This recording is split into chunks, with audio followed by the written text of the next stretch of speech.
ইমামে বুখারী রাহিমাহুল্লাহু তাআলা হাদিস উল্লেখ করেন, রাসূলুল্লাহ সাল্লাল্লাহু আলাইহি ওয়াসাল্লাম বলেন, জান্নাতের নিকটে এমন একটা ঝর্ণা আছে যেই ঝর্ণাকে জীবনের ঝর্ণা বলা হয়, আর না হয় বৃষ্টির পানির ঝর্ণা বলা হয়।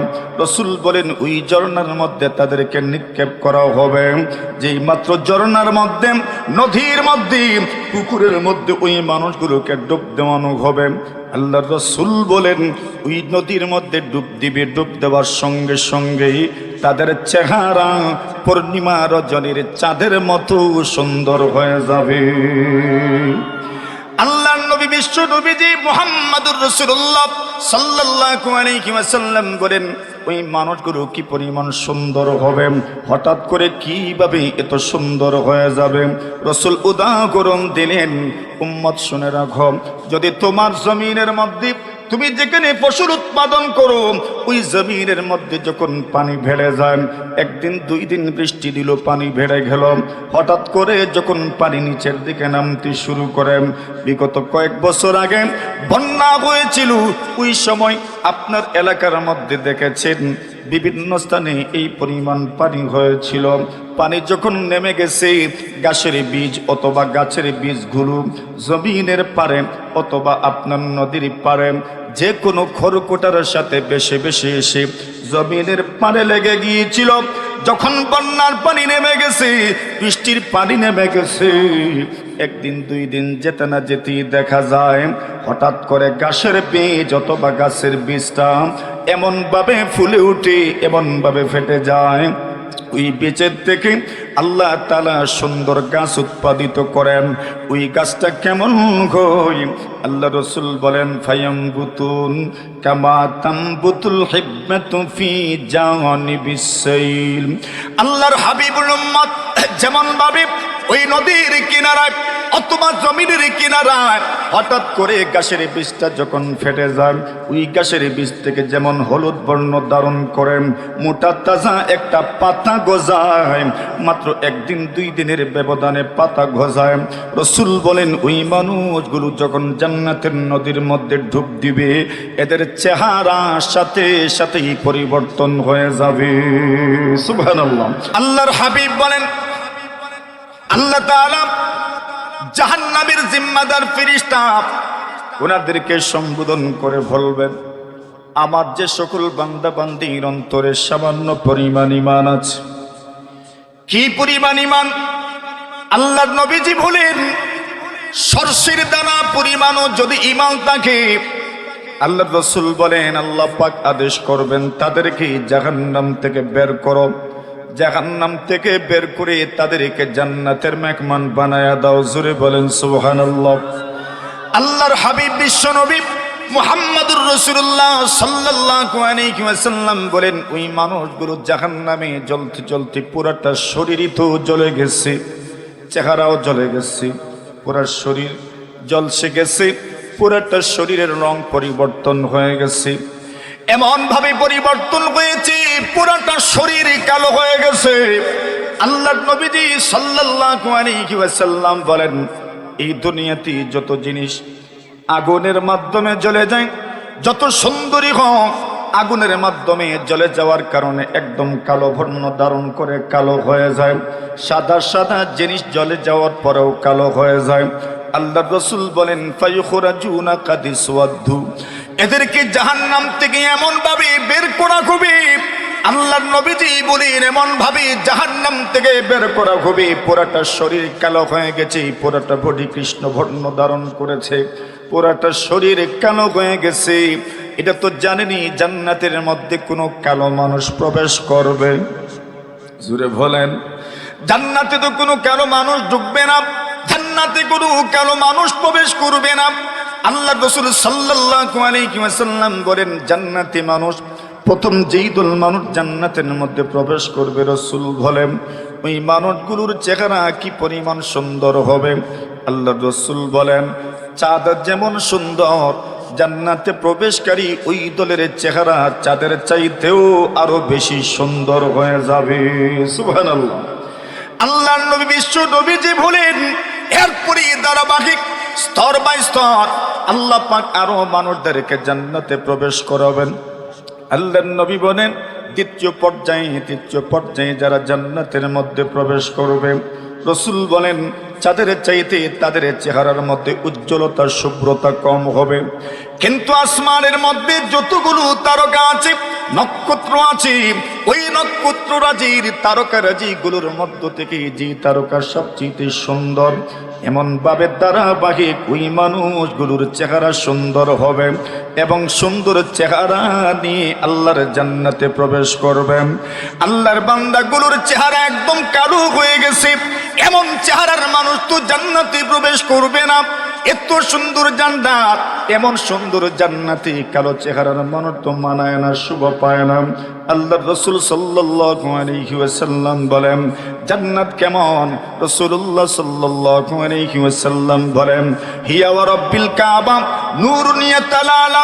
আল্লাহর নবীজি বলেন আল্লাহর কসম, কাবার রবের কসম, জান্নাত হচ্ছে এমন এক আলোর নাম যে আলো চতুর্দিকে ছড়িয়ে পড়ে, চতুর্পার্শ্ব আলোকিত করে ফেলে। আল্লাহর নবী বলেন ওয়া রাইহানাতুন তাহতা যুব, জান্নাত এমন এক স্থানের নাম যেখানের খুশবু চতুর্দিকে ছড়িয়ে পড়ে। জান্নাতের খুশবু কি পরিমাণ দূর পর্যন্ত যায়? রাসূলুল্লাহ সাল্লাল্লাহু আলাইহি ওয়াসাল্লাম বলেন 40 বছরের দূরত্ব থেকেও জান্নাতের ঘ্রাণ পাওয়া যায়। জোরে বলেন, জোরে বলেন। বুখারী শরীফের বর্ণনা, রাসূল বলছেন 40 বছরের দূরত্ব থেকেও জান্নাতের ঘ্রাণ পাওয়া যায়। একবার জোরে সুরে বলা যাবে কি আল্লাহু আকবার? এত সুন্দর জান্নাত, চেহারা যদি কালো হয়ে যায়, শরীর যদি কালো হয়ে যায়, এত সুন্দর জান্নাতে আপনাকে মানাবে না। কিন্তু রাসূল বলছেন আল্লাহ পাক ওই জাহান্নামীদেরকে জাহান্নাম থেকে বের করে দেওয়ার জন্য আদেশ করবেন। জাহান্নাম থেকে যদি বের হয়ে যায়, ঈমানদার আহলুস সুন্নাত ওয়াল জামাত আকীদা হলো জান্নাত না হয়ে জাহান্নাম, আর কোন স্থান নেই, আর কোন স্তর নাই। হয়তো জান্নাতি হবেন, না হয় জাহান্নামী হবেন। আল্লাহর রাসূল বলেন ফায়ুলকাউনা ফি নাহরিল হায়া। আল্লাহর রাসূল বলেন ওই মানুষগুলোকে এবার জান্নাতের পাশে এমন একটা নদী আছে, বুখারী শরীফের বর্ণনা, ইমামে বুখারী রাহিমাহুল্লাহু তাআলা হাদিস উল্লেখ করেন। রাসূলুল্লাহ সাল্লাল্লাহু আলাইহি ওয়াসাল্লাম বলেন জান্নাতের নিকটে এমন একটা ঝর্ণা আছে, যেই ঝর্ণাকে জীবনের ঝর্ণা বলা হয়, আর না হয় বৃষ্টির পানির ঝর্ণা বলা হয়। রাসূল বলেন ওই ঝর্ণার মধ্যে তাদেরকে নিক্ষেপ করা হবে।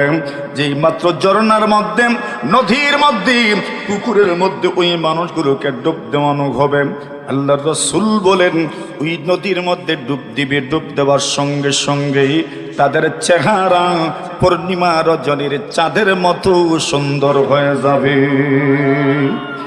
আল্লাহর নবী বিশ্ব নবীজি মুহাম্মদুর রাসূলুল্লাহ সাল্লাল্লাহু আলাইহি ওয়াসাল্লাম বলেন ওই মানুষগুলো কি পরিমাণ সুন্দর হবে, হঠাৎ করে কিভাবে এত সুন্দর হয়ে যাবে। রাসূল উদাহরণ দিলেন, উম্মত শুনে রাখো, যদি তোমার জমিনের মধ্যে তুমি যেখানে ফসল উৎপাদন করো, ওই জমিনের মধ্যে যখন পানি ভেড়ে যায়, একদিন দুই দিন বৃষ্টি দিল, পানি ভেড়ে গেল, হঠাৎ করে যখন পানি নিচের দিকে নামতে শুরু করে, বিগত কয়েক বছর আগে বন্যা হয়েছিল, ওই সময় আপনার এলাকার মধ্যে দেখেছেন বিভিন্ন স্থানে এই পরিমাণ পানি হয়েছিল। পানি যখন নেমে গেছে, গাছের বীজ অথবা গাছের বীজগুলো জমিনের পারে অথবা আপনার নদীর পারে যে কোনো খড়কুটার সাথে বেশি বেশি এসে জমিনের পারে লেগে গিয়েছিল।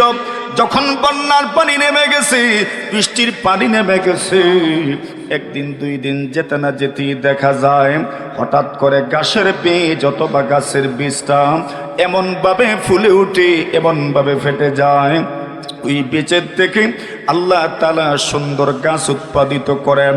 ওই গাছটা কেমন হয়? আল্লাহ রাসূল বলেন ফায়ামবুতুন কামা তামবুতুল হিব্বাতু ফি জানিবিস সাইল। আল্লাহর হাবিবুল উম্মত যেমন ভাবে ওই নদীর কিনারায় অথবা জমিনের কিনারায় হঠাৎ করে গাছের বীজটা যখন ফেটে যায়, ওই গাছের বীজ থেকে যেমন হলুদ বর্ণ ধারণ করে মোটা তাজা একটা পাতা গজায়, মাত্র একদিন 2 দিনের ব্যবধানে পাতা গজায়। রাসূল বলেন ওই মানুষগুলো যখন জান্নাতের নদীর মধ্যে ডুব দিবে, এদের চেহারা সাথে সাথেই পরিবর্তন হয়ে যাবে। সুবহানাল্লাহ। এর অর্থ কি ধারালো? যদি ঈমানদার থাকেন, যদি ঈমানওয়ালা হন, তাহলে আল্লাহ তাআলার ঘোষণা ওই ঈমান আপনাকে জান্নাতের দিকে নিয়ে যাবেই যাবে। সুবহানাল্লাহ বলেন। আল্লাহ ওইটাই ডাকছেন আমাদেরকে, ইয়া আইয়ুহাল্লাযীনা আমানু, হে ঈমানদারেরা। এখন আল্লাহ তাআলা কর্মসূচি দিচ্ছেন। ঈমানদার ডাক দেওয়ার পরে এখন তো আর বলতে হয় না আমি মনোযোগ দিয়ে শুনবো, আপনি মনোযোগ দিয়ে শুনবেন। যেহেতু আমিও ঈমানদার, যেহেতু আপনিও ঈমানদার, তো ডাকটা তো আল্লাহ আমাকেই দিয়েছেন, সুতরাং আমাকে মনোযোগ দিয়ে শুনতে হবে। আল্লাহ কি বলতে চান? আল্লাহ বলছেন ইত্তাকুল্লাহ, আল্লাহকে ভয় করো, আল্লাহকে ভয় করো। আল্লাহ তাআলা জানায়া দেন ঈমানদারেরা আল্লাহকে ভয় করো। প্রথম কর্মসূচি, প্রথম আদেশ হচ্ছে আল্লাহকে ভয় করো। 2 নম্বর আদেশ হলো ওয়াকুলু কাওলান সাদীদা। আল্লাহ বলেন সঠিক কথা বলো, সোজা কথা বলো, সত্য কথা বলো, বক্র কথা বলিও না। আল্লাহর নির্দেশ তাকওয়াওয়ালা হয়ে যাও, সোজা কথা বলার মতো মানুষ হয়ে যাও। তোমার আমল যদি সুন্দর হয়ে যায়, কথাও যদি সুন্দর হয়ে যায়, আল্লাহ বলেন ফলাফল কি হবে জানুনি? আল্লাহ বলেন ইউসলিহ লাকুম আ'মালাকুম, আল্লাহ রাব্বুল আলামিন আপনাদের আমল সংশোধন করে দিবেন। ওয়ায়াগফির লাকুম যুনুবাকুম, আল্লাহ আমাদের জীবনের সবগুলো গুনাহ মাফ করে দিবেন। আর আল্লাহ যদি আমাদের আমল সংশোধন করে দেন, ত্রুটিমুক্ত করে দেন, জীবনের সমূহ গুনাহ যদি মাফ হয়ে যায়, আল্লাহ তাআলা জানায়া দেন চূড়ান্তভাবে তোমরা সফল হয়ে যাবে। আর চূড়ান্ত সফলতার নাম হলো মহান আল্লাহর জান্নাতের মেহমান হয়ে যাবেন। সুবহানাল্লাহ। এর অর্থ কি ধারালো? অর্থ হচ্ছে আমাদের জন্য 2টা নির্দেশনা আছে। প্রথম নির্দেশনা আল্লাহকে ভয় করো, আল্লাহকে ডরাও, আল্লাহকে ভয় করো। আল্লাহকে ভয় করার যত পন্থা আছে, যত পদ্ধতি আছে, সেই পদ্ধতিতে আল্লাহকে ভয় করো। দ্বিতীয় পর্যায়ে বলা হচ্ছে ওয়াকুলু কাওলান সাদীদা, সঠিক কথা বলো, সোজা কথা বলো, সত্য কথা বলো। আমি এই ব্যাপারে কয়েকটা কথা আপনাদের সামনে উপস্থাপন করতে চাই। ওটা ওয়াজ হিসাবে নয়, ওইটা আপনার সামনে আমি সবক শোনানোর জন্য বলবো। কারো উপকার হয়ে গেলে আলহামদুলিল্লাহ। কথা বলেন ঠিক না বেঠিক? আমার তো নসিহত করার মতো যোগ্যতাই নাই। আল্লাহ তাআলা বলছেন তুমি সুন্দর কথা বলো, ভালো কথা বলো, সত্য কথা বলো। আচ্ছা বলেন এই পয়েন্টে আমাদের দুর্বলতা আছে না নাই? আছে না নাই? কথা যখন আমরা বলি, এমন কথাও তো মাঝে মধ্যে বলি যেই কথার কারণে কত মানুষের কত ক্ষতি হয়ে যাচ্ছে, এমন কথাও কি আমাদের মুখ থেকে বের হয় না? আমাদের মুখ থেকে বের হয়। এমন কথাও তো বের হয় যেই কথার কারণে কত মানুষ মনে কষ্ট পেয়ে যায়, কত মানুষের দিলে এমনভাবে কষ্ট দেওয়া হয়, আঘাত করা হয়। এর চাইতে বড় আঘাত দুনিয়াতে আর কেউ দিতে পারে না, ঠিক না ঠিক? আর কোনো মাধ্যমে এর চাইতে বড় আঘাত দেওয়া যায় না। আচ্ছা ছোট্ট একটা কথা আপনাদেরকে শোনাই। মনে করেন আমরা অনেক সময় জীবন চলার পথে যখন রাগান্বিত হই, তখন অনেক সময় অনেক মানুষকে গালি দিয়ে বসি। কথা বলেন হয় না? গালি দেন না? আচ্ছা বলেন গালিটা কি খুব ভালো একটা বিষয় না গুনাহের কাজ? বিশ্বাস আছে এই কথার উপর? এটা যে গুনাহ, কিন্তু বিশ্বাস থাকার পরেও আমাদের মুখ থেকে তো কত ধরনের গালি যে বের হয়, এটার কি হিসাব আছে? নেই। মানে বেহিসাব গালি আমাদের মুখ থেকে বের হয়ে যায়। আচ্ছা দেখেন একজন মানুষ যখন গালি দেয় তখন তার অবস্থানটা কোন পর্যায়ে যায়, সে কোন পর্যায়ে আসে, এর একটা উদাহরণ আপনাদেরকে আমি বলছি। রাসূল আকরাম সাল্লাল্লাহু আলাইহি ওয়াসাল্লামের এক সাহাবী মারুর ইবনে সুয়াইদ রাদিয়াল্লাহু তাআলা আনহু বলেন, একদিন আমি রাসূল আকরাম সাল্লাল্লাহু আলাইহি ওয়াসাল্লামের সাহাবী আবু যর গিফারি রাদিয়াল্লাহু তাআলা আনহু। নাম তো শুনেছেন আবু যর গিফারি, শুধু নাম শুনেন নাই, ওনার সম্পর্কে আরো কত কিছুই যে আপনাদের জানা আছে। আল্লাহর বান্দা এমন একজন সাহাবী ছিলেন যাকে বলা হয় সুফি মিজাজের সাহাবী। এমন এক মানুষ ছিলেন, দরবেশ প্রকৃতির মানুষ ছিলেন, পীর ওলি প্রকৃতির মানুষ ছিলেন। এমনিতেই তো নবীর সাহাবায়ে কেরামের চাইতে বড় কোনো ওলি নাই, বড় কোনো পীর নাই। আর এদের মধ্যেও আবু যর গিফারির শান, তার মর্যাদা, তার অভ্যাসটা ছিল অন্যরকম। এমন এক পর্যায়ের মানুষ ছিলেন, লোকজন ওনাকে দেখতেন আর বলতেন আল্লাহর জমিনে এমন একজন মানুষ এসেছেন, যেই মানুষ দরবেশ মানুষ, পীর মানুষ, ওলি মানুষ। আল্লাহর এই বান্দা আবু যর গিফারি রাদিয়াল্লাহু তাআলা আনহু একদিন রাগান্বিত হয়ে ওনার গোলাম যে দাস আছে, ওই দাসকে একটা গালি দিয়ে ফেলেছেন। কি গালি ওইটাও আপনাদেরকে শুনাই। উনি যেই গোলামকে গালি দিয়েছেন, গোলাম তো আগের যুগের বেশিরভাগ গোলাম ছিলেন আফ্রিকার মানুষ, সুদানের মানুষ, এরা তো কৃষ্ণাঙ্গ, এরা তো কালো হয়। তো উনি গালি দিয়েছেন ইবনে সৌদা, কালো মহিলার ছেলে। কি বলছেন? ওইটা তো আপনাদের এলাকায় এটাকে কিভাবে প্রকাশ করে তা তো আমি জানি না, এজন্য আমি পুরাটাই তর্জমা অনুবাদ করলাম। ইবনে সৌদা, আরে ও কালো মহিলার ছেলে, অথবা বলেছেন ইবনে সৌরা, আরে ও বাঁদির ছেলে। কি বলছেন? আপনাদের দেশে কি বলে? ঠিকই আছে না? না, আঞ্চলিক একটা আছে তো, এটাই বলে বাঁদির ছেলে বলে। আচ্ছা যাক, তো ঠিকই আছে। এখন উনি এইভাবে গালি দিচ্ছেন বাঁদির ছেলে, এটা তো বাস্তবতা। অথবা বলেছেন কালো মহিলার ছেলে। আচ্ছা বলেন, কালো মানুষকে যদি কেউ কালো বলে তো তার মনটাকে খারাপ হয় না? কথা বলেন যে মন খারাপ হয় না? মনটা ঝুট হয়ে যায়। আচ্ছা আমি কি কালো? নিজে ইচ্ছা করে আল্লাহর কাছ থেকে চেয়ে আনছি যে আমাকে কালো হিসাবে আপনি দুনিয়াতে সৃষ্টি করেন? ওইটা আল্লাহ বানাইছে, আল্লাহ বানাইছে। আল্লাহর বান্দার মনে বড় কষ্ট হয়ে গেল। আমি একজন কালো মহিলার সন্তান, আমার মা কালো, কিন্তু আবু যর আমাকে কালো মহিলার ছেলে বলে ডাক দিলেন, অথবা রাগান্বিত হয়ে কালো মহিলার ছেলে বলে আমাকে গালি দিলেন, বান্দির ছেলে বললেন। আবু যর গিফারির ওই কথায় মনে বড় কষ্ট হয়ে গেল। আল্লাহর ভান্ডার দেরি করলেন না, সোজাসুজি চলে গেলেন সুপ্রিম কোর্টে, আদালতের দ্বারস্থ হয়ে গেলেন। আল্লাহ রাসূল সাল্লাল্লাহু আলাইহি ওয়াসাল্লামের কাছে গিয়ে বিচার প্রার্থী হয়ে গেলেন। সকলে তো জানেনই রাসূলুল্লাহ সাল্লাল্লাহু আলাইহি ওয়াসাল্লামের আদালতে যদি কোনো বিচার দেওয়া হয়, রায় হবে সত্যের পক্ষে, কোনো সন্দেহ নাই। জোরে বলেন ঠিক কিনা?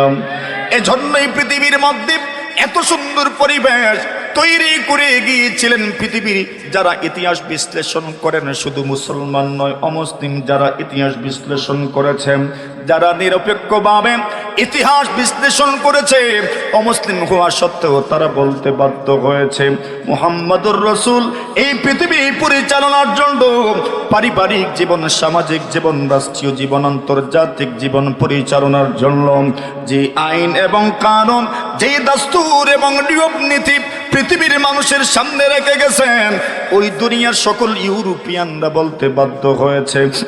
শুধু ওই যুগে নয়, আধুনিক ইউরোপ কিয়ামত পর্যন্ত যত পৃথিবীর মধ্যে মানুষের সমাগম হবে, বসবাস হবে, সারা পৃথিবীর মানুষ যদি মুহাম্মদুর রাসূলুল্লাহর বিচার ব্যবস্থা এবং আইনের ব্যাপারগুলো ফলো করে, সারা পৃথিবীর মধ্যে শান্তি প্রতিষ্ঠিত হয়ে যাবে।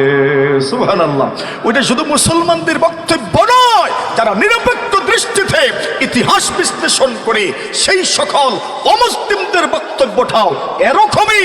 মুহাম্মদুর রাসূল যেই আদর্শ, যেই আইন, যেই নিয়ম নীতি, যেই বিধান, যেই সমাজনীতি, রাষ্ট্রনীতি আমাদের সামনে রেখে গেছেন, পৃথিবীর মানুষ যদি তা ফলো করে, পুরো পৃথিবী ব্যাপী শান্তি প্রতিষ্ঠিত হয়ে যাবে। ঠিক না?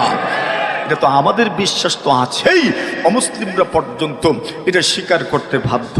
আচ্ছা, আল্লাহ রাসূল সাল্লাল্লাহু আলাইহি ওয়াসাল্লামের আদালতে বিচার তাও কার বিরুদ্ধে?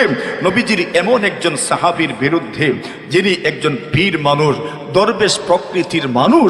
আল্লাহ রাসূল সাল্লাল্লাহু আলাইহি ওয়াসাল্লামের সাহাবায়ে কেরামদের অন্তর এমনিতেই ছিল নির্মল, নিষ্কলুষ, অত্যন্ত শুভ্র আর স্বচ্ছ সে সকল সাহাবীদের মধ্য থেকে যার আলাদা একটা শান ছিল, আবু যর গিফারির বিরুদ্ধে উনি নালিশ করেছেন, বিচার দিয়েছেন। আল্লাহর রাসূল আর দেরি করলেন না, আল্লাহ রাসূল সাথে সাথেই আবু যর গিফারিকে নবীজির খেদমতে ডাকালেন। আবু যর গিফারিকে নিয়ে আসো, বিচার করতে দেরি হবে না, এই মুহূর্তেই বিচার কার্য সম্পাদিত হবে। বাদীও উপস্থিত, বিবাদীও উপস্থিত আছেন, তো আর দেরি কিসের? কথা বলেন ঠিক না বেঠিক? দেরির তো আর কোনো প্রয়োজন নাই। তদুপরি বিবাদী যদি ওনার অভিযোগ সত্য স্বীকার করে নেন, তাহলে বিচার তো একদম সহজ হয়ে গেল। যেমন আমাদের গ্রামগঞ্জে সালিশ পঞ্চায়েতে অনেক সময় বিচার সহজেই হয়ে যায়। কেন? এখানে উপস্থিতি, এখানেই এই সময়ই আপনার দুপক্ষের বক্তব্য নেওয়া হয়, সত্য অসত্য বেরিয়ে আসে, সহজেই বিচার কম সময়ের ভিতরেই নিষ্পত্তি করা যায়, ঠিক না? এখন আল্লাহ রাসূল সাল্লাল্লাহু আলাইহি ওয়াসাল্লাম আবু যরকে ডাকলেন। ঘটনার সূত্রপাত কেন হলো এই কথাটা বলছি। আল্লাহর রাসূলের সাহাবী মারুর ইবনে সুওয়াইদ বলেন, আমি একদিন লক্ষ্য করে দেখলাম আবু যর গিফারি উনি তো হচ্ছেন মুনিব, মানে উনি হচ্ছেন মালিক, আর ওনার অধীনে যে কাজ করেন ইনি হচ্ছেন একজন গোলাম। তো স্বাভাবিকভাবেই মালিকের কাপড়, গায়ের কাপড়, পরিধেয় কাপড় আর গোলামের পরিধেয় কাপড়ের মধ্যে একটু পার্থক্য থাকাটাই তো স্বাভাবিক, ঠিক না? যারা কাজ করে তাদের গায়ের পোশাক, আর যারা কাজ টাজ করে না তাদের গায়ের পোশাক তো আপনি সমান দেখবেন না। তো এভাবেই একটু বেশ কম থাকে, একটু পার্থক্য থাকে। কিন্তু মারুর ইবনে সুওয়াইদ বলছেন, আমি লক্ষ্য করলাম আবু যর গিফারির গায়ে যেই মানের কাপড়, যেই মানের পোশাক উনি পরিধান করেছেন, ওনার গোলামও সেই মানের কাপড়, সেই মানের পোশাক পরিধান করেছেন। সুবহানাল্লাহ বলেন। এর মানে এখানে সমতা আছে, এখানে সাম্যের একটা কথা আছে। সুবহানাল্লাহ বলবেন না? বর্তমান দুনিয়াতে যারা রাজনীতি করে এদের রাজনৈতিক স্লোগানের মধ্যে এই স্লোগান তো অবশ্যই থাকে সাম্যের ভিত্তিতে রাষ্ট্র পরিচালনা, এই বক্তব্য তো থাকেই তাদের রাজনৈতিক স্লোগানে। আর এই স্লোগান মুহাম্মদুর রাসূল সাল্লাল্লাহু আলাইহি ওয়াসাল্লাম 1000 বছর আগে পৃথিবীর মানুষের কর্ণকুহরে পৌঁছে দিয়েছেন। আজ যখন সাম্যের কথা শোনা যায় আমাদের কর্ণকুহরে সাহাবীদের মাধ্যমে বিশ্বনবীর সেই পয়গাম আমাদের কর্ণকুহরে ঝংকার তুলে, কথা বলেন ঠিক না? সাম্যের কথা তো আল্লাহর রাসূলই বলে গেছেন। আবু যর গিফারি এত উঁচু মানের একজন মানুষ, ওনার গায়ের যে পোশাক, ওনার গোলামের গায়েও সেই মানের পোশাক। আচ্ছা বলুন, সাম্যের বাস্তবায়নে আর কোন দৃষ্টান্ত আপনার সামনে পেশ করতে হবে? এই দৃষ্টান্ত তো নবী যুগের দৃষ্টান্ত, সেই দৃষ্টান্ত আপনি এই যুগে কোথাও খুঁজে পাবেন না, ঠিক না? আপনি কি মনে করেন সেখানেই তো আপনি শান্তি খুঁজতে পারেন, সেই আদর্শেতেই আপনি শান্তি খুঁজতে পারেন? আবু যর গিফারি মারুর ইবনে সুওয়াইদ ভাবলেন, আচ্ছা গোলামের গায়ে যে পোশাক, মালিকের গায়েও সমান মানের পোশাক, নিশ্চয়ই এখানে কোনো রহস্য আছে। নেপথ্যের ঘটনাটা উদ্ঘাটন করা দরকার, রহস্য উদ্ঘাটন করা দরকার। উনি রহস্য উদ্ঘাটনে নেমেছেন। আবু যরকে জিজ্ঞাসা করলেন, কি ব্যাপার স্যাপার, আপনার গায়ের পোশাক আর গোলামের গায়ের পোশাক দুইটাই জোড়া, জোড়া তো সমানই দেখছি যে। উনি বলেন, এর পিছনে কারণ আছে। কারণটা কি? নিজেই বর্ণনা করছেন, ইন্নী সাবাবতু রাজুলা, আমি এক ব্যক্তিকে গালি দিয়েছিলাম। কি করেছিলাম? কথা বলেন, কষ্ট হইতেছে আপনাদের? হ্যাঁ, আসেন তো আমার সাথে, একটু কথা বলিয়েন আমার সাথে। আচ্ছা, উনি বলছেন ইন্নী সাবাবতু রাজুলা, আমি একজনকে গালি দিয়েছি। হতে পারে ওই গোলামকেই গালি দিয়েছেন, এটাই তো বোঝা যাচ্ছে গোলামকে গালি দিয়েছেন। গোলাম আল্লাহর রাসূলের কাছে বিচার দায়ের করলেন। আল্লাহর রাসূল আমাকে ডাকলেন, জিজ্ঞাসা করলেন, আবু যর তুমি কি ওনাকে গালি দিয়েছো? উনি বলেন, জি ইয়া রাসূলুল্লাহ, আমি তো মুখ দিয়ে এই কথা বলে ফেলেছি। সুবহানাল্লাহ, কালকে কইবেন না? থাক থাক, কালকে কইবেন না? জোরে বলেন, জোরে বলেন, জোরে বলেন। ক্ষতি হবে না, ইনশাল্লাহ ক্ষতি হবে না। এটাই লাভ, এটাই লাভ। সুবহানাল্লাহ বলবেন, এটার মধ্যেই লাভ। আল্লাহর তিরমিজি শরীফের রিওয়ায়াত, আল্লাহর রাসূল বলছেন, সুবহানাল্লাহ নিসফুল মিজান। কোনো মানুষ যদি সুবহানাল্লাহ পড়ে তার নেকির পাল্লার অর্ধেকটা ভরে যায়। এখন দি বড় জোরেই বললেন, হ্যাঁ লাভ শুনছেন যে? আচ্ছা, এরপরে বলছেন তো অর্ধেকটা ভরলেই চলবে না পুরোটা ভরার দরকার? আচ্ছা, নেকির পাল্লাটা কত বড় হবে?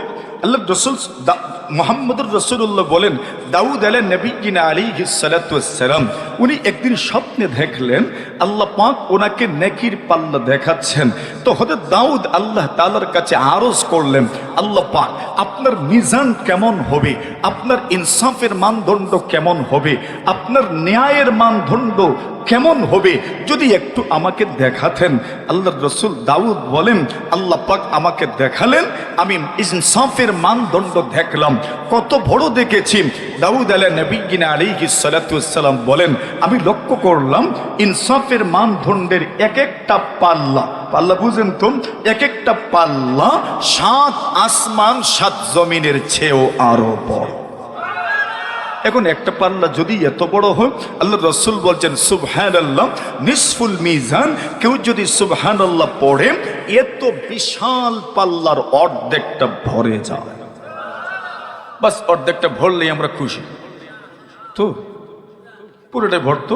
আল্লাহ রাসূল বলছেন ওয়ালহামদুলিল্লাহি মিলউ, আল্লাহ রাসূল বলছেন কেউ যদি আলহামদুলিল্লাহ পড়ে তাহলে তার পুরাটা পাল্লা ভরে যায়।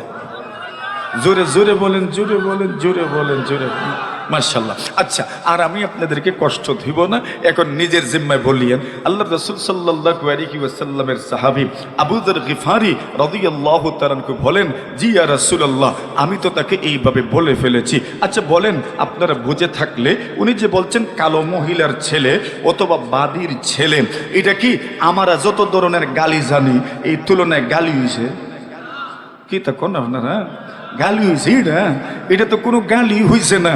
আমাদের যত অভিজ্ঞতা আছে গালি সম্পর্কে, ঠিক না বেঠিক, এ তো জানা আছে আমাদের, এই তুলনায় তো এটা কোনো গালিই না। কিন্তু উনি স্বীকার করে নিয়েছেন, জি ইয়া রাসূলুল্লাহ, আমি তো এমন বলেছি। আল্লাহর রাসূল সাল্লাল্লাহু আলাইহি ওয়াসাল্লাম তখন উনাকে একটা ধমক দিয়েছেন স্মরণ রাখার মতো।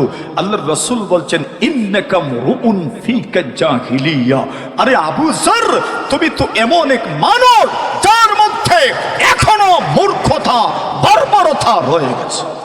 নাউজুবিল্লাহ বলে একটা গালি দেবাকে রাসূল কি হিসাবে আমাদের সামনে উপস্থাপন করছেন?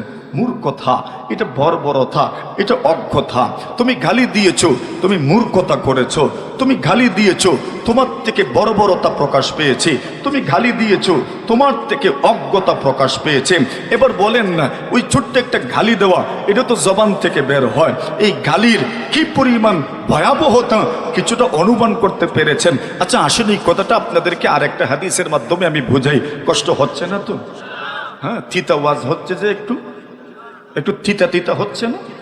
আচ্ছা যাক, আলহামদুলিল্লাহ, তিতা তো মাঝে মধ্যে ভালোই হয়। এখন আরেকটা হাদিস আপনাদেরকে শোনাই। আবু জুরাই জাবির ইবনে সুলাইম রাদিয়াল্লাহু তাআলা আনহু বলেন, নবী আকরাম সাল্লাল্লাহু আলাইহি ওয়াসাল্লামের সাহাবী আবু জুরাই জাবির ইবনে সুলাইম বলেন, রাআইতু রাজুলান ইয়াসদুরুন নাসু আন রাইহি, আল্লাহ রাসূল সাল্লাল্লাহু আলাইহি ওয়াসাল্লামের সাহাবী এই কথা বলো। আবু জুরাই জাবির ইবনে সুলাইম রাদিয়াল্লাহু তাআলা আনহু বলেন, রাআইতু রাজুলান ইয়াসদুরুন নাসু আন রাইহি। আবু জুরাই জাবির ইবনে সুলাইম রাদিয়াল্লাহু তাআলা আনহু বলেন, আমি রাস্তা দিয়ে যাচ্ছিলাম, যাওয়ার পথে আমি লক্ষ্য করে দেখি এমন একজন মানুষ আমার সামনে, বিশাল মাজমুয়া, বড় একটা সভা, এই সবার মধ্যে উনি মধ্যবনী হয়ে বসে আছেন, সবার দৃষ্টি ওনার দিকে। আল্লাহর রাসূল সাল্লাল্লাহু আলাইহি ওয়াসাল্লাম সবার দৃষ্টি আকর্ষণ করে বসে আছেন। আল্লাহর নবীজি যখন কথা বলতেন, সাহাবায়ে কেরাম কিভাবে পয়গম্বরের কথা শুনতেন। রাসূলুল্লাহ সাল্লাল্লাহু আলাইহি ওয়াসাল্লামের সাহাবীগণ বলেন, যখন ওনারা কথা শুনতেন চাতক পাখির মতো এত নম্রতার সাথে, ভদ্রতার সাথে কথা শুনতেন, মনে হতো যেন এদের মাথার উপরে পাখি বসে আছে, নড়াচড়া করতেন না। আল্লাহর নবী বিশ্ব নবীজি সুন্দর করে কথা বলছেন। আবু জুরাই জাবির ইবনে সুলাইম রাদিয়াল্লাহু তাআলা আনহু বলেন, আমি লক্ষ্য করে দেখি সবাই ওনার কথা মানার জন্য প্রস্তুত। উনি যা আদেশ করেন তাই মেনে নিচ্ছেন, উনি যা বলেন তা শুনছেন, তা করার জন্য প্রতিযোগিতা শুরু হয়ে গেছে। শুধু এতটুকুই দেখি নাই। আব্দুর রহমান ইবনে আবি কুরাত রাদিয়াল্লাহু তাআলা বলেন, আমি আরো দেখলাম রাসূলুল্লাহ সাল্লাল্লাহু আলাইহি ওয়াসাল্লাম উযু পড়ছিলেন। রাসূল যখন উযু পড়ছেন, তাকা দেখি সাহাবায়ে কেরাম নবীজির মুখের নিচে এবং হাতের নিচে নিজেদের হাতগুলো এইভাবে রাখতেন। আল্লাহর নবীজির শরীরে আল্লাহর পয়গম্বরের গালবে যে পানি নিচে পড়তো, ওই পানির ফোঁটা নিচে পড়তে দিতেন না। সাহাবায়ে কেরাম নিজের হাতে নিয়ে চেহারার মধ্যে লাগাইতেন, সিনার মধ্যে লাগাইতেন, মাথার মধ্যে লাগাইতেন। কেন লাগাইতেন? বরকতের জন্য, বরকতের জন্য লাগাইতেন। আল্লাহর নবীর সাহাবী হযরত রাসূলুল্লাহ সাল্লাল্লাহু আলাইহি ওয়াসাল্লামকে চিনতেন না, জানতেন না। রাসূলকে ইতিপূর্বে উনি দেখেন নাই, রাসূলের কথা উনি কত যে শুনেছেন, রাসূলের গুণমুগ্ধ উনি, রাসূলের কথা জীবনে অনেকবার শুনেছেন, না দেখেও পরিচিত। এমন কিছু মানুষ আল্লাহর জমিনে আছে না নাই? যেই মানুষগুলোকে আপনি চিনেন না, জানেন না, কোনোদিন দেখা হয় নাই, কিন্তু ওনার কর্মতৎপরতা আপনি শুনেছেন, ওনার কর্মের পরে দিয়ে আপনি জানেন, ওনার তৎপরতা সম্পর্কে আপনার জানা আছে। এই জন্য দূর থেকে না দেখেও আপনি তাকে ভালোবাসেন, আপনি তাকে শ্রদ্ধা করেন, আপনি তাকে মহব্বত করেন। কিন্তু ওই লোকটার সঙ্গে সাক্ষাতের জন্য আপনি প্রত্যাশী থাকেন, মনের একটা আশা থাকে, ড্রিম থাকে, একটা স্বপ্ন থাকে। কোনোদিন যদি আল্লাহর ওই বান্দার সাথে আমার মোলাকাত হয়ে যায়, আমার সাক্ষাৎ হয়ে যায়, তবে নিজেকে ধন্য মনে করব। আল্লাহর রাসূল সাল্লাল্লাহু আলাইহি ওয়াসাল্লাম তো এমনই ছিলেন। উনি এমন ছিলেন, ওনাকে দেখার জন্য নবীজি সাল্লাল্লাহু আলাইহি ওয়াসাল্লামের উপর যারা ঈমান আনয়ন করেছে, এদের মনটা পাগল পারা ছিল। আরে ওই যুগের মানুষের মনটা তো পাগল পারা ছিল। এই জমিনে, এই দুনিয়াতেও এখন যারা আমরা বসবাস করি, রাসূলকে দেখতে পারবো না, কিন্তু এরপরেও রাসূলকে দেখার জন্য সদা সর্বদা আমরা উদ্গ্রীব থাকি। কথা বলেন ঠিক কিনা? কমপক্ষে আল্লাহর নবীজিকে যদি একবার স্বপ্নে দেখা যায়, এর জন্য তো প্রত্যাশী থাকি। কেন? রাসূলকে যদি একবার দেখে নিতে পারতাম, নিজের জীবনটা সৌভাগ্যপূর্ণ হয়ে যেত। নিজের জীবনটা এমন জীবন হয়ে যেত, যেই জীবনের সাথে কোনো জীবনের তুলনা করা যায় না। আল্লাহর রাসূলের সাহাবী আবু জুরাইজ জাবির ইবনে সুলাইম বলেন, আমি রাস্তা দিয়ে যখন যাচ্ছিলাম, তাকায় দেখি একজন মানুষ সুন্দরভাবে কথা বলছেন, সবাই ওনার দিকে চেয়ে আছেন। উনি যা বলেন তা করার জন্য মানসিকভাবে প্রস্তুত হয়ে পড়েন, যা আদেশ করেন তা মানার জন্য প্রস্তুত হয়ে যান। আল্লাহর বান্দার মনে হলো এত প্রভাবশালী একজন মানুষ, উনি যা বলেন তা করার জন্য সবাই হুমড়িকে পড়েন। নিশ্চয় প্রভাবশালী কোনো মানুষ হবেন, নিশ্চয় কর্তৃত্ব সম্পন্ন কোনো মানুষ হবেন, নিশ্চয় পাওয়ারফুল কোনো মানুষ হবেন। এমন মানুষকে যদি না চিনেন, তবে পরিচয় জানার মন চায় কিনা? এই জন্য উনি প্রশ্ন এই করে বসলেন, রাসূলকে চিনেন না, রাসূলকে উনি জানেন না। প্রশ্ন করে বসলেন, মান হাদা? ওই লোকটাকে যদি একটু পরিচয় দিতেন। এত প্রভাবশালী মানুষ আমি আমার জীবনেও দেখি নাই, এত প্রভাবশালী মানুষ আমি আমার জীবনে সচক্ষে দেখি নাই, এত সুন্দর মানুষ আমি আমার জীবনেও দেখি নাই। যদি একটু পরিচয় দিতেন উনিকে। সাহাবায়ে কেরাম জবাব দিলেন, হাদা রাসূলুল্লাহ। ওনার পরিচয় হলো, আপনি ওনাকে চিনেন না, ওনার পরিচয় হলো উনি আল্লাহ তাআলার প্রেরিত রাসূল। সুবহানাল্লাহ। উনি তো মুহাম্মাদুর রাসূলুল্লাহ। আমার বায়রা ভাবারা, এই পৃথিবীর মধ্যে যদি আপনি আপনার স্বপ্ন পুরুষকে হঠাৎ করে যদি আপনি সামনে দেখতে পান, যার সাথে সাক্ষাতের কোনো আশাই ছিল না, এমন মানুষ যদি হঠাৎ করে আপনার সামনে চলে আসে, তবে আপনি তো কিংকর্তব্য বিমূঢ় হয়ে যাবেন, আপনি সারপ্রাইজড হয়ে যাবেন। ওই মানুষটার সঙ্গে সাক্ষাৎ করার জন্য কত স্বপ্ন আমি দেখেছি, আজকে না মেঘ না চাইতে বৃষ্টির মতো সামনে এসে পড়লাম। আপনি কি তাগিদ পাবেন, জ্ঞান শূন্য হয়ে পড়তে পারেন। আপনি কেমন ভাবে ওনাকে অভিবাদন জানাবেন? আপনার অনেক সময় এই ব্যাপারটাও আপনার কাছে বড় চিন্তার বিষয় হয়ে উঠতে পারে। আল্লাহর রাসূলের সাহাবী আবু জুরাইজ জাবির ইবনে সুলাইম বলেন, আমি ওনাকে সালাম দিলাম, কিন্তু সালাম দেওয়ার ক্ষেত্রে একটা ভুল করে বসলাম। সালাম দেওয়ার সময় আমি বলেছি আলাইকাস সালাম। আমরা যখন সালাম দিই, না দেই, আসসালামু শব্দ প্রথমে আমরা আনি, এরপরে আলাইকুম শব্দ বলি, আসসালামু আলাইকুম ওয়া রাহমাতুল্লাহি ওয়া বারাকাতুহু, এইভাবেই তো আমরা সালাম দেই। কিন্তু উনি সালাম দেওয়ার ক্ষেত্রে প্রথমেই বলেছেন আলাইকাস সালাম। আমরা জবাব দেওয়ার সময় যেমন ভাবে বলি ওয়া আলাইকুমুস সালাম, আলাইকা বা আলাইকুম শব্দকে আমরা প্রথমে উল্লেখ করি, এরপরে সালাম শব্দ আমরা উল্লেখ করি। এটাই তো জবাব দেওয়ার নীতি এবং তরিকার পন্থা। জুড়ে বলেন ঠিক কিনা? কিন্তু উনি যখন সালাম দিয়েছেন, সালাম দিতেই বলেছেন আলাইকাস সালাম। সালাম তো হয় না, নিয়ম মতো হয় নাই। রাসূলুল্লাহ সাল্লাল্লাহু আলাইহি ওয়াসাল্লাম এই জন্য জবাবও দেন নাই। সালামের জবাব না দেওয়াতে ওনার মনে হলো কি জানি রাসূল আমার উপর নারাজ মনে হয়, অসন্তুষ্ট মনে হয়, এই জন্য আমার সালামের জবাব দিলেন না। আল্লাহর রাসূল সাল্লাল্লাহু আলাইহি ওয়াসাল্লামের সাহাবী জাবির ইবনে সুলাইম বলেন, আমি আবার সালাম দিলাম আলাইকাস সালাম, তবে দ্বিতীয়বার সালাম দিয়েছি, প্রথমবার যেটা দিয়েছি ওইটাই আবার বলেছি। আল্লাহর নবীজি এইবারও জবাব দিলেন না। আমি আরো চিন্তিত হয়ে পড়লাম, প্রথমবার জবাব দেন নাই, ভাবছিলাম মনে হয় শুনতে পারেন নাই, এই জন্য জবাব দেন নাই। এইবার তো 2 নম্বর বারও বলেছি, কিন্তু উনি জবাব দিলেন না। তবে নিশ্চিতভাবে বলা যায় পয়গম্বর মনে হয় আমার উপর সন্তুষ্ট, এই জন্য তো জবাব দেন নাই। কিন্তু রাসূল সাল্লাল্লাহু আলাইহি ওয়াসাল্লাম আমাকে আশ্চর্যান্বিত করেন, নিজের থেকেই বলে ফেললেন, সাহাবীরে আমার, এরে আল্লাহর বান্দা শুনে রাখো, তুমি আমার সাথে প্রথম সাক্ষাৎ হয়েছে কিনা জানি না। উনি বলেন, রাসূলুল্লাহ জীবনের প্রথম সাক্ষাৎ আপনার সাথে আর কোনো দিন দেখি নাই, তবে দেখার জন্য উদ্গ্রীব ছিলাম, সদা সর্বদা আপনাকে দেখব এমন চিন্তা আমার মধ্যে ছিল, এমন চিন্তা লালন করেছি। আল্লাহর নবী গো, আমি আপনাকে সালাম দিলাম, কিন্তু সালামের জবাব দিলেন না। রাসূলুল্লাহ সাল্লাল্লাহু আলাইহি ওয়াসাল্লাম বলেন, তুমি যেইভাবে সালাম দিয়েছো এইভাবে সালাম দেয় না। আল্লাহ রাসূল বলেন, লা তাকুল আলাইকাস সালাম। ইমামে আবু দাউদ রাহিমাহুল্লাহু তাআলা বাবু মা জাআ ফি ইসবালিল ইজারের মধ্যে হাদিস বর্ণনা করেছেন। আল্লাহ রাসূল সাল্লাল্লাহু আলাইহি ওয়াসাল্লাম বলেন, লা তাকুল আলাইকাস সালাম, তুমি যখন কাউকে সালাম দিবা, আলাইকাস সালাম বলে তুমি সালাম দিবা না। ওয়াকুল আসসালামু আলাইহি, তুমি বলবা আসসালামু আলাইহি। আল্লাহর রাসূল বলেন, কেন তুমি যখন বলেছো আলাইকাস সালাম, এটা হয়ে গেছে তাহিয়াতুল মাইয়িত। মাইয়িতকে সালাম দিলে যেমন জবাব শোনা যায় না, তুমি আলাইকাস সালাম বলেছো, এরপরে জবাব দেওয়ার মতো আর কিছুই থাকে না। কেন? এটাই হচ্ছে সালামের জবাব। জুড়ে বলেন সুবহানাল্লাহ।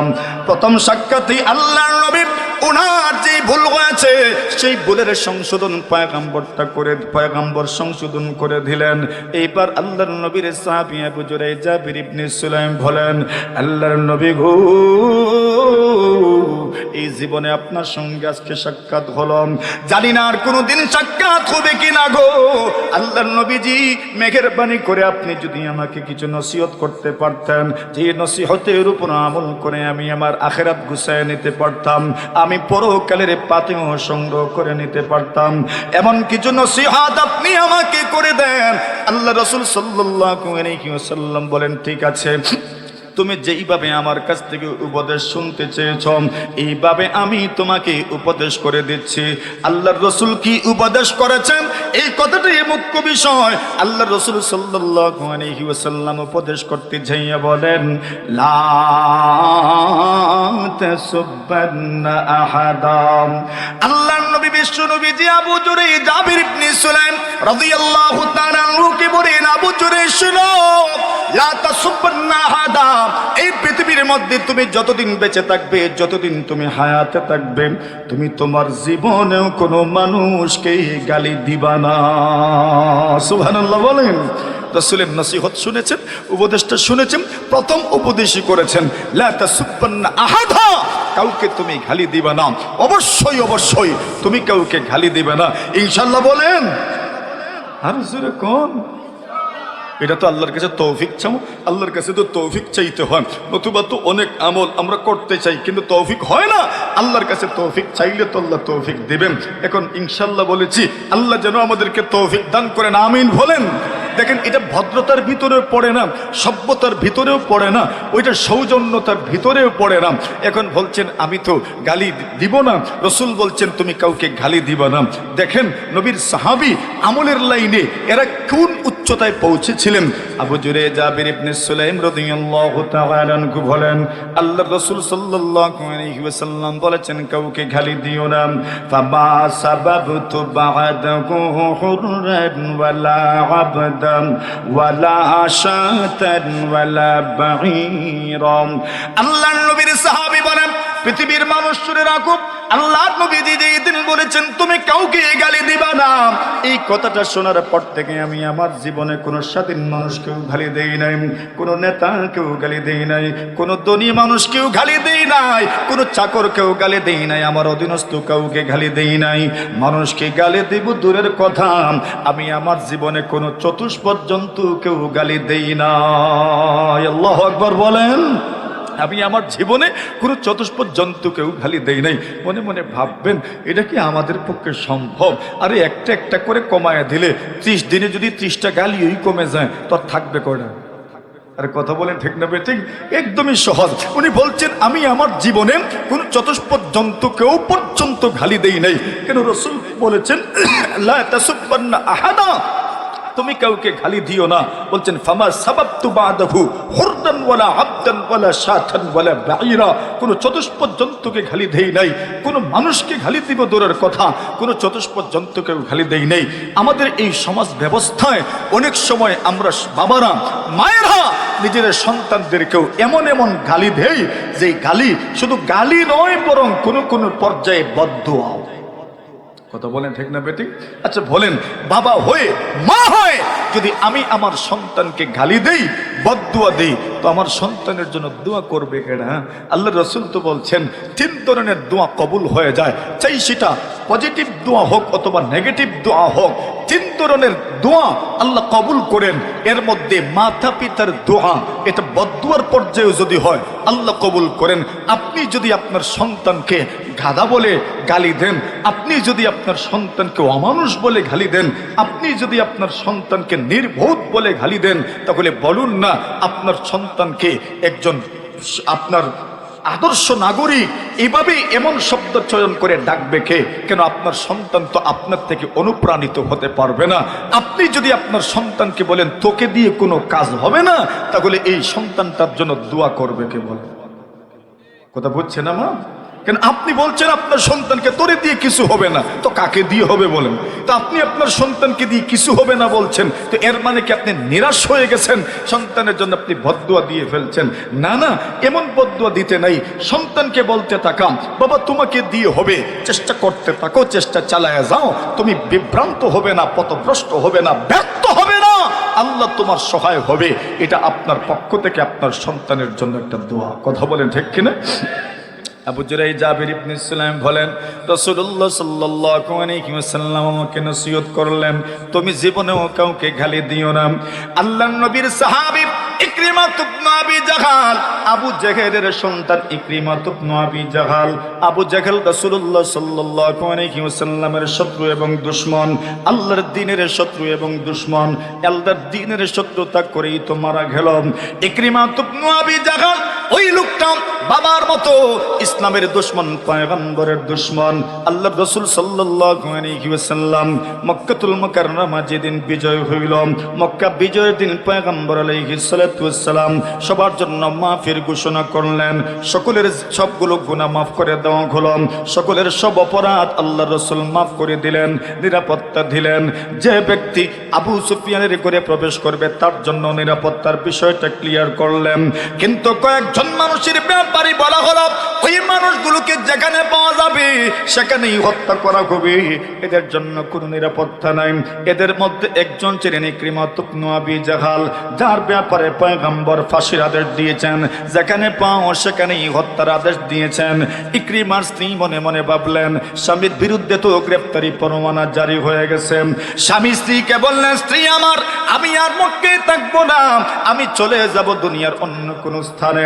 স্ত্রী বলেন স্বামী গো আমার, কোথায় যাবেন যেখানেই যাবেন সেখানেই তো মুহাম্মদের অনুসারীরা আছে, আপনাকে যেখানেই পাবে সেখানেই কিন্তু আপনার বিরুদ্ধে অ্যাকশনে যাবে। এই জন্য ভালো হবে এখানেই থাকেন, দেখা যাক কোনো ব্যবস্থা করা যায় কিনা। ইকরিমা বলেন তুমি তোমার ব্যবস্থা করো, আমি আমার পথ দেখলাম, আমি আমার পথ চললাম, আমি আর মক্কায় থাকবো না। আল্লাহর বান্দী বলেন আমি আপনাকে পূর্বে আগেই পরামর্শ দিচ্ছি, আপনি যেখানেই যাবেন কত শান্তিতে আপনি থাকতে পারবেন না। আল্লাহর বান্দী স্বামীকে বিদায় দিলেন, আবার বিদায় দিয়ে আস্তে আস্তে রাসূলুল্লাহ সাল্লাল্লাহু আলাইহি ওয়াসাল্লামের খেদমতে চলে গেলেন। নবীজির খেদমতে যাওয়ার পরে এইবার রাসূলকে বলেন মুহাম্মদ আপনি কি আমাকে চিনতে পেরেছেন? রাসূল বলেন না না চিনতে পারি নাই, পরিচয় দাও।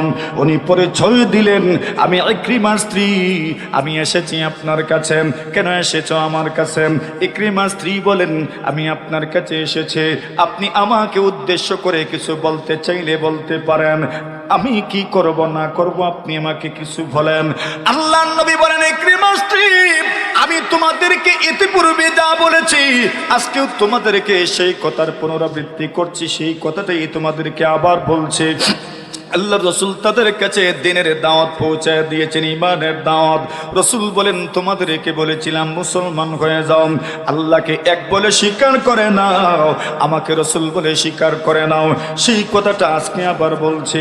আল্লাহর বান্দী বলেন আমি যদি আল্লাহকে রব বলে মেনে নেই, আপনাকে যদি রসুল বলে মেনে নেই, তবে কি আমি মুসলমান হয়ে যাব, আর কে কোনো কিছু করতে হবে না।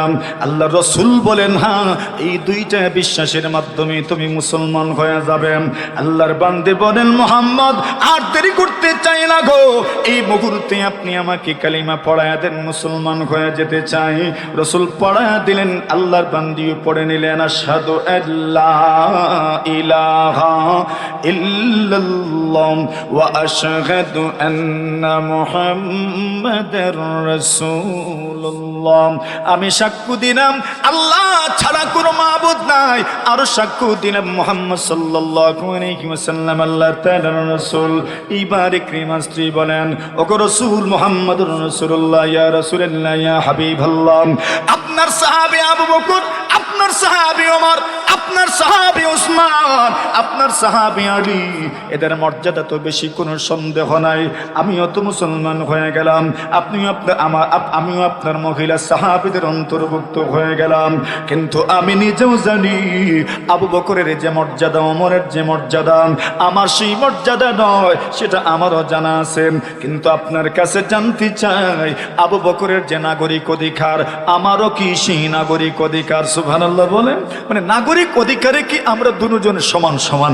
আল্লাহ রসুল বললেন হ্যাঁ নাগরিক অধিকারে দুজনই সমান। সুবহানাল্লাহ বলবেন না? বুঝছেন ইসলাম কিভাবে নাগরিক অধিকার নিশ্চিত করে? দুজনই সমান। এইবার বলেন ইয়া রাসূলুল্লাহ এই কথা কেন প্রশ্ন করেছি, নাগরিক অধিকার কি সমান? আবু বকর যদি কোনো মানুষের ব্যাপারে নিরাপত্তা চেনেন, কোনো মানুষকে যদি উনি আশ্রয় দেন, তবে কি আপনি আশ্রয় দিবেন? আল্লাহর রাসূল বলেন হ্যাঁ, আবু বকর যদি কারোর জন্য নিরাপত্তা চান, আমি ওই লোকটাকে নিরাপত্তা দিব, আশ্রয় দিব। আল্লাহর বান্দী বলেন নবীজি গো আমি যদি কারোর নিরাপত্তা চাই, আমিও যদি কারোর জন্য নিরাপত্তা চাই, তবে আপনি কি নিরাপত্তা দিবেন, আশ্রয় দিবেন?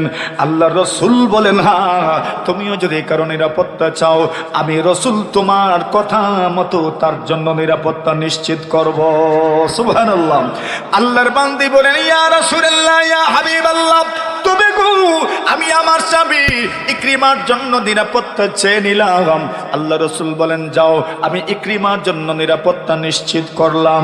একটু জোরে সুরে বলা যাবে না আল্লাহু আকবার? আমার বিরুদ্ধে এরা এমন ভাবে খুবই ফেসে উঠবে, এত রাগান্বিত ক্রোধান্বিত, এরা ক্ষোভ মেটাবে, এই মানুষগুলো আমাকে জীবন্ত রাখবে না, এই জন্য আমি মুহাম্মদের কাছে যাব না। আল্লাহর বান্দী বলেন স্বামী গো আপনি মুহাম্মদকে চিনেন না, জানেন না, আল্লাহর জমিনের মধ্যে এত নম্র ভদ্র দ্বিতীয় কোনো মানুষ হতে পারে না। আল্লাহু আকবার বলেন। ইকরিমা স্ত্রী শাহাদা দিলেন, স্বামী গো আমার এত নম্র, এত ভদ্র, এত ভালো মানুষ এই পৃথিবীর মধ্যে দ্বিতীয় জন আর আপনি খুঁজে পাবেন না। স্বামী বলেন, স্ত্রী আমার, তোমার মুখে দেখি মুহাম্মদের বড় প্রশংসা শোনা যায়। আল্লাহর বান্দী বলেন, স্বামী গো, প্রশংসা কেন শোনা যাবে না? আমি তো মুহাম্মদের কাছে গিয়ে ইতিপূর্বেই মুসলমান হয়ে গিয়েছি। আর জোরে বলেন। ইকরিমা বলেন, তুমি মুসলমান হয়ে গেলে কেন? তুমি মুসলমান হয়ে গেলে? আল্লাহর বান্দী বলেন, মুহাম্মদের কাছে গিয়েছি, মুহাম্মদের কাছে যাওয়ার পরে আমি আমার পরিচয় তুলে ধরেছি। ইকরিমার স্ত্রী আমি বলেছি, ইকরিমা শব্দ বলা মাত্রই তো তোমার আমার যত কীর্তি আছে সবগুলো কীর্তি মুহাম্মদের চোখের সামনে ভেসে উঠেছে। যত কষ্ট দিয়েছি, সকল কষ্টের যত পন্থা তরিকা ছিল সবগুলো ভেসে উঠেছে। আপনার আমার বাবা আবু জেহেল রাসূলকে যে কষ্ট দিয়েছেন সেটাও তো ওনার চোখের সামনে ভেসে উঠেছে। কিন্তু মুহাম্মদ এত ভদ্র, এত বদরু, মুহাম্মদ আমাকে একটা বিষয়ে সম্পর্ক প্রশ্ন করেন নাই। কেন? আল্লাহর নবীর, আমার আল্লাহর নবীর আখলাক, নবীর চরিত্র হলো আল্লাহর রাসূল সাল্লাল্লাহু আলাইহি ওয়াসাল্লামের সাহাবী উকবা ইবনে আমির রাদিয়াল্লাহু তাআলা আনহু বলেন, আল্লাহর রাসূল সাল্লাল্লাহু আলাইহি ওয়াসাল্লামের সঙ্গে যখন আমি সাক্ষাৎ করলাম, আল্লাহর রাসূলের কাছে অনুরোধ করলাম, আবেদন জানাইলাম, ইয়া রাসূলুল্লাহ, ইয়া হাবিবাল্লাহ, আখবিরনি বিফাওয়াদিলিল আমাল। আল্লাহর নবী গো, উত্তম আমল সম্পর্কে আপনি আমাকে বলেন, কোন আমল উত্তম আমল? আল্লাহর রাসূল সাল্লাল্লাহু আলাইহি ওয়াসাল্লাম বলেছেন, ও সাহাবী আমার, উত্তম আমল হচ্ছে সিলমান কাতাকা। পৃথিবীর কোন মানুষ যদি আপনার সঙ্গে সম্পর্ক ছিন্ন করতে চায়, আপনি তার সঙ্গে সম্পর্ক ছিন্ন করিয়েন না, সম্পর্কটা জোড়া লাগাইয়া দিয়েন। আত্মীয়তার সম্পর্কের মধ্যে মান অভিমান থাকে। এক আত্মীয় অন্য আত্মীয়ের ব্যাপারে বলেন, সে যদি যোগাযোগ করে তবে আমি যোগাযোগ করব, সে যদি যোগাযোগ করে না আমি তার সঙ্গে যোগাযোগ করব না। আল্লাহ রাসূল বলেন, না না না, তোমার সঙ্গে সে যোগাযোগ করে না, এরপরও তুমি যদি তার সঙ্গে যোগাযোগ করো, আত্মীয়তার যে হক আছে সেই হক যদি তুমি আদায় করো, আল্লাহ রাসূল বলেন এই আমলটাই হচ্ছে উত্তম আমল। 2 নম্বর রাসূল বলেন, ওয়াফু আম্মান জালামাক। এই পৃথিবীর মধ্যে সব মানুষ যে আপনাকে আরাম দিবে এমন নয়, সব মানুষ যে বিপদের বন্ধু হবে এমনও নয়। কত মানুষ বিপদের সময় চেহারাটা ফিরায় নেয়, আসে না নাই? বিপদের সময় বন্ধুত্বের হাত বাড়ায় না। আপনি যখন একটা ভালো সময়ে পার করছেন, ওই লোকটা যদি বিপদগ্রস্ত হয়ে যায়, আপনি যদি প্রতিশোধ নেওয়ার মতো সক্ষমতায় পৌঁছে যান, এরপরেও যদি প্রতিশোধ নিতে না নেন না, আল্লাহ রাসূল বলেন এই আমলটা হচ্ছে উত্তম আমল। রাসূল বলেন, ওয়া আহসিন ইলা মান আসা ইলাই। এই পৃথিবীর মধ্যে কত মানুষের আচরণ তোমার কাছে এমন ভাবে প্রকাশিত আছে, এমন ভাবে কত মানুষের আমল আপনার কাছে রেকর্ডেড আছে, ওই মানুষগুলো আপনাকে কত কষ্ট দিয়েছে। রাসূল বলছেন আপনি তাকে কষ্ট দিবেন না। ও ভাই আমার, ইকরিমা ইবনে আবি জাহলকে আল্লাহর বান্দী বলেন, স্বামী গো, আমি যখন আপনার পরিচয় দিলাম, আমার শ্বশুরেরও পরিচয় দিলাম, আমার কীর্তিও উনি জানেন, আপনার কাজকর্ম উনি জানেন, শ্বশুরের কাজকর্ম ওনার জানা আছে, কিন্তু একটা বারও উনি অনীহা প্রকাশ করলেন না, একটিবারও আগের কোনো কিছু তুলে উনি আমাকে কোনোভাবে হ্যারাসমেন্ট করলেন না, কোনোভাবেই উনি আমাকে কুসা দিলেন না। এই জন্য বুঝতে পেরেছি ওনার মতো ভদ্র মানুষ আল্লাহর জমিনে দ্বিতীয় কেউ হতে পারে না, ঠিক কিনা? আল্লাহর বান্দী বলে, স্বামী গো আমার, এরপরে যখন মুসলমান হয়ে গেলাম, আল্লাহর নবীজির সামনে যখন আমি আবু বকর ওমরের কথা তুলে ধরে আমি যখন জিজ্ঞাসা করলাম, এদের নাগরিক অধিকার আর আমার নাগরিক অধিকার কি সমান? এরা যদি কারো জন্য নিরাপত্তা চান, আপনি তো নির্দ্বিধায় নিরাপত্তা দিয়ে দিবেন। আমি তো নতুন মাত্র মুসলমান হলাম, সবে মাত্র মুসলমান হলাম, আমিও যদি কারো জন্য নিরাপত্তা চাই, তবে আপনি কি আমার সম্মানার্থে তার নিরাপত্তা নিশ্চিত করবেন? আল্লাহু আকবার। আমার বলতে দেরি, মুহাম্মদ কবুল করতে সেকেন্ডও দেরি করেন নাই। এরপরে যখন আপনার আপনার নাম বলেছি তখনও কোনো ধরনের কথাবার্তা বলেন নাই, নিরাপত্তা নিশ্চিত করেছেন, এখন আর যাবেন কোথায়?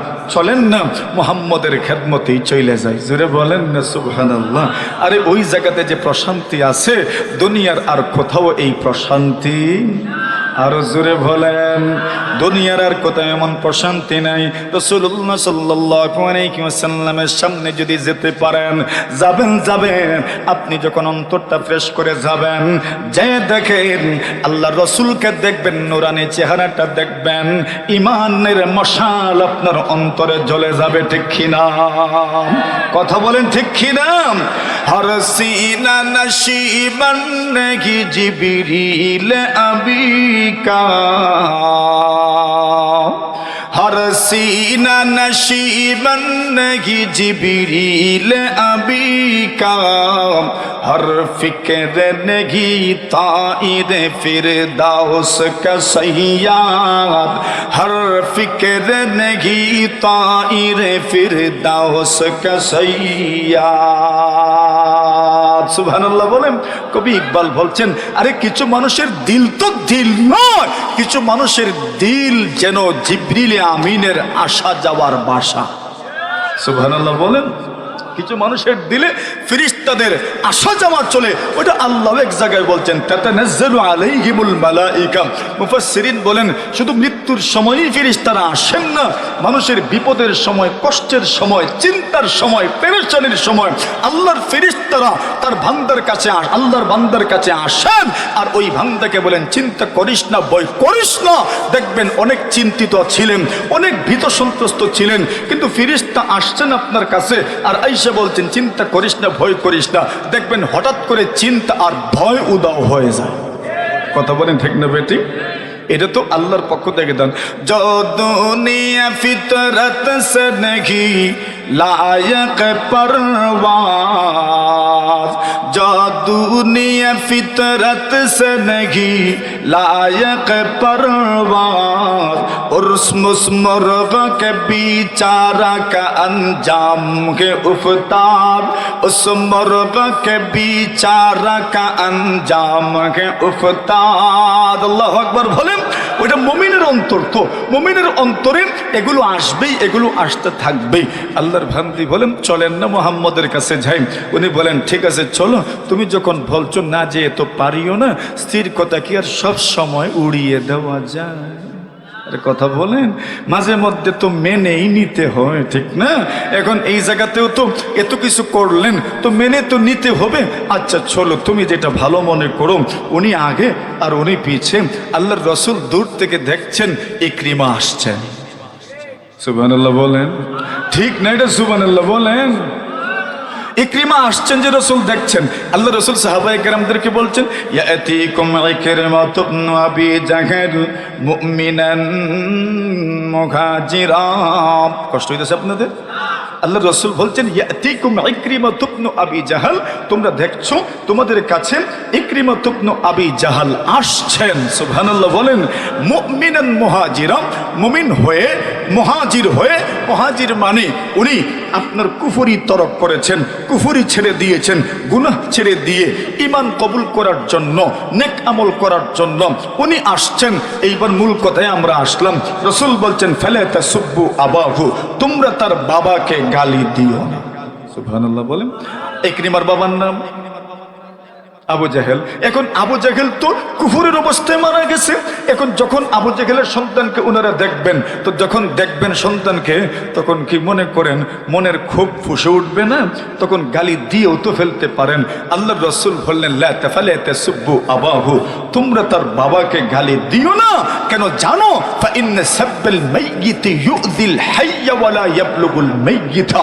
আল্লাহর রাসূল বলছেন মৃত ব্যক্তিকে গালি দিলে মৃত ব্যক্তির কবরে তো আর গালি পৌঁছে না, ঠিক না? কিন্তু তার রিলেটেড যারা আছে, তার রক্ত সম্পর্কীয় যারা আছে, তার বংশ সম্পর্কীয় যারা আছে, এদের সামনে যখন আপনি তাকে খারাপ বলবেন, আপনি তাকে নিয়ে বিরূপ মন্তব্য করবেন, তখন তার রক্ত সম্পর্কীয় মানুষের মনে কিন্তু কষ্ট লাগবে। কথা বলেন ঠিক কিনা? আল্লাহ বলছেন ইয়া আইয়ুহাল্লাযীনা আমানু ইত্তাকুল্লাহ ওয়া কুলু কাওলান সাদীদা। আল্লাহ বলছেন সুন্দর কথা বলো, সঠিক কথা বলো, সত্য কথা বলো। সঠিক কথা যদি বলতে পারেন, সুন্দর কথা যদি বলতে পারেন, রাসূলুল্লাহ সাল্লাল্লাহু আলাইহি ওয়াসাল্লাম বলেন, সাহাবীরা আমার, কিয়ামতের কঠিন ময়দানে জাহান্নাম থেকে যদি মুক্তি পেতে চাও, উকবা ইবনে আমির রাদিয়াল্লাহু তাআলা বলেন, ইয়া রাসূলুল্লাহ, ইয়া হাবিবাল্লাহ, আল্লাহর নবী গো, জাহান্নাম থেকে মুক্তির ব্যবস্থা দেখি।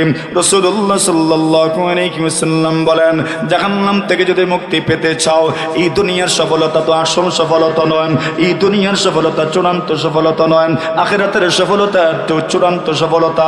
সবাই একমত কিনা বলেন? আখিরাতের সফলতা চূড়ান্ত সফলতা। আল্লাহ জানায় দেন নবীজি গো, এই পৃথিবীর মধ্যে থেকে কোন মানুষ যদি আখিরাতের পথের প্রতীক হয়ে, সকলকেই তো যেতে হবে, তবে পরকালে সে মুক্তি কিভাবে পাবে?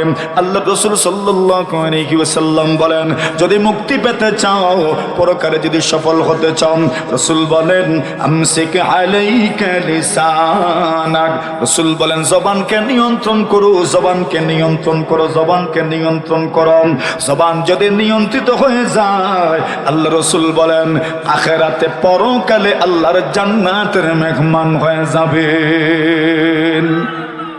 احفظ لسانك أيها الإنسان لا يلدغنك إنه ثعبان كم في المقابر من قتيل لسانه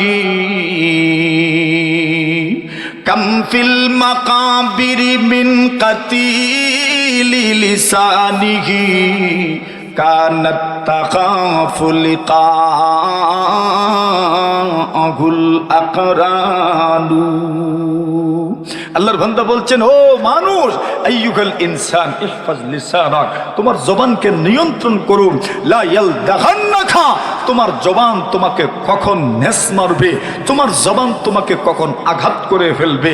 ইন্নাহু সুবানু, আরে ওইটা সাধারণ কোনো সাপ নয়, তোমার জবানটাই তোমার জন্য এক অজগর সাপ। কথা বলেন ঠিক কিনা? আল্লাহর বান্দা এরপরে বড় সুন্দর একটা কথা বলছেন, কাম ফিল মাকাবিরি মিন কাতিলি লিসানিহিম। এই দুনিয়াতে কত মানুষ ছিল যাদেরকে তাদের জবান হত্যা করে ফেলেছে, তাদের জবান তাদেরকে মেরে ফেলেছে, তাদের জবান তাদেরকে মেরে ফেলেছে। প্রশ্ন হলো, জবানটাকে কিভাবে মেরে ফেললো, জিহ্বাটাকে কিভাবে মেরে ফেললো? আল্লাহর বান্দা বলছেন, কানাত তাহাবু লিকাউল আকরানু, তার সমসাময়িক যারা ছিল এরা তার সাথে সাক্ষাৎই যেত না, কি জানি তার জবানের আক্রমণ থেকে সে রেহাই না পায়। কথা বলেন ঠিক না বেটিং? এমন কিছু মানুষ দুনিয়াতে আছে না নাই, এদের সামনে গেলে জবান দ্বারা আক্রমণ করে, জবান দ্বারা আক্রমণ করে এই দুনিয়াতে কত মানুষ যে আছে, কোথায় কাঠে, রাস্তায় রাস্তায়, মোড়ে মোড়ে, দোকানে দোকানে গীবত চর্চা করছে, পরনিন্দা করছে। ঠিক কিনা? আছে না নাই? এ তো ভয়াবহ পাপ করছে, এরপর অনুশোচনা নাই, অনুশোচনার আগুনে দগ্ধ হচ্ছে না, অথচ কত বড় পাপ হয়ে যাচ্ছে জবানের মাধ্যমে, জিহ্বার মাধ্যমে। একদিন আম্মা জান আয়েশা সিদ্দিকা রাদিয়াল্লাহু তাআলা আনহা, ওনার সতীন যিনি সাফিয়া রাদিয়াল্লাহু তাআলা আনহা, ওনার সম্পর্কে রাসূলকে বললেন ইশারা ইঙ্গিতের মাধ্যমে, হাসবুকা মিন সাফিয়াতা কাযা ওয়া কাযা। সাফিয়া খাটো ছিলেন, বেটে ছিলেন, খাটো, একদম খাটো মানুষ ছিলেন। আল্লাহর রাসূলের স্ত্রী আম্মা জান ওনার সমালোচনা করছেন, রাগ উঠে গেছে, আর বলছেন সাফিয়া বেটে, সাফিয়া খাটো মানুষ। আল্লাহর রাসূল বলছেন, আয়েশা তুমি তো এমন একটা কথা বলেছো, লাকাদ উলতি কালিমাতান। আল্লাহর রাসূল বলছেন, তুমি এমন এক কথা বলেছো, এক বর্ণনায় এসেছে ইগতাবতিহা, তুমি তো তার গীবত করেছো। আরেক বর্ণনায় এসেছে লাকাদ কুলতি কালিমাতান লাউ মুজিজাত বিমাইল বাহরি লামাজাজাতহু।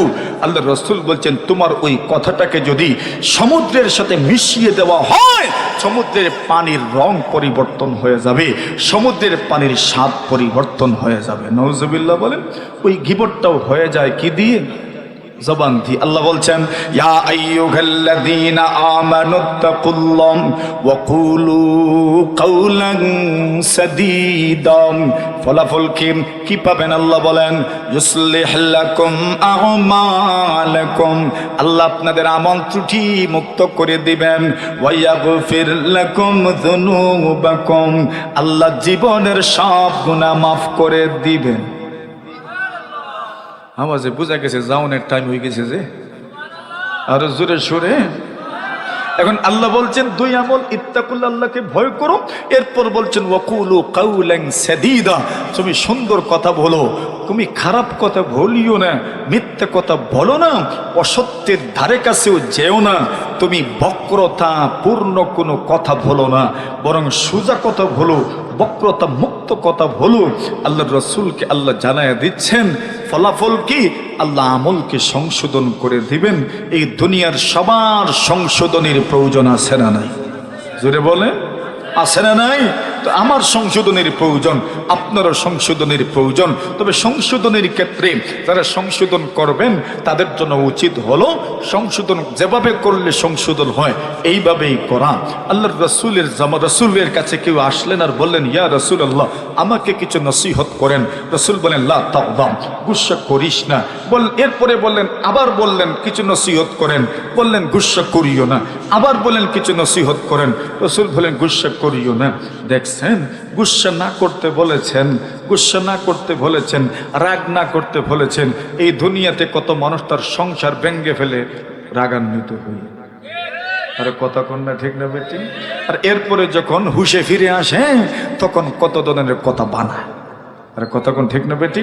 তাহলে জবানকে নিয়ন্ত্রণ করো, আল্লাহ আমল সংশোধন করে দিবেন, গুনাহ মাফ করে দিবেন।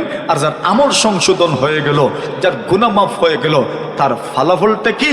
আল্লাহ বলছেন ওয়া মান ইউতিইল্লাহ ওয়া রাসূলা, যে ব্যক্তি আল্লাহ তাআলার ফরমাবরদার হয়ে যাবে, আল্লাহ তাআলার আনুগত্য স্বীকার করবে, রাসূলের ফরমাবরদার হয়ে যাবে, আল্লাহ বলছেন ওই ব্যক্তির জন্য আল্লাহ রেখেছেন চূড়ান্ত সফলতা।